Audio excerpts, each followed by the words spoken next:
Buku The Psychology of Money ditulis oleh Morgan Housel tahun 2020 tentang psikologi dalam mengambil keputusan keuangan dan investasi.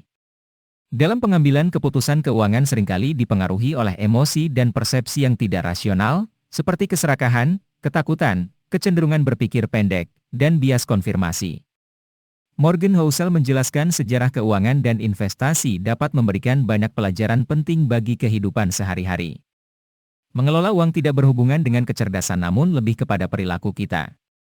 Contoh yang sahih adalah Ronald Reagan, seorang petugas kebersihan yang mempunyai harta 8 juta dolar saat meninggal dunia. Hal ini bisa terjadi karena beliau rajin menabung dan beli saham blue chip selama puluhan tahun. Berbeda halnya dengan Richard Fuscone, sang eksekutif Merrill Lynch lulusan Harvard dengan gelar MBA bahkan pernah masuk dalam daftar 40 di bawah 40. Namun di tahun 2008 mengalami kebangkrutan. Contohlah Warren Buffett di mana hartanya mencapai 84,5 miliar dolar. Kunci keberhasilan Buffett adalah beliau sudah membangun bisnisnya sejak kecil yaitu saat berusia 10 tahun hingga sekarang 3/4 abad lamanya. Itulah rahasianya, yaitu waktu. Buffett adalah investor yang tampak kuno yang cenderung pasif namun optimis pada pertumbuhan ekonomi real dalam waktu panjang. Ada satu persona lagi yang dibahas di buku ini, yaitu John D. Rockefeller yang merupakan pengusaha sukses yang terkenal penyendiri dan jarang bicara.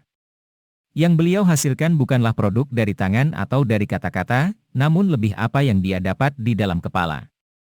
Rockefeller bekerja dengan akal pikiran. Yang satu sabar, yang satu tamak. Yang satu keberuntungan, di lain hal bisa jadi keputusan yang sangat cerdas. Karena garis batas berani dan sembarangan sangatlah tipis. Resiko dan keberuntungan adalah dua sisi koin yang sama. Pola pikir yang keliru dapat mempengaruhi keputusan keuangan dan dapat memengaruhi perilaku keuangan kita. Investasi yang sukses tidak selalu berkaitan dengan kemampuan analitis dan pengetahuan keuangan yang tinggi, melainkan lebih kepada kemampuan untuk mengontrol emosi dan perilaku dalam mengambil keputusan investasi. Namun perlu diingat bahwa keberhasilan adalah guru yang payah, membuat orang pandai berpikir dia tak bisa kalah. Sesuai dengan quote dari Voltaire bahwa sejarah tidak pernah mengulang, namun manusialah yang selalu mengulang.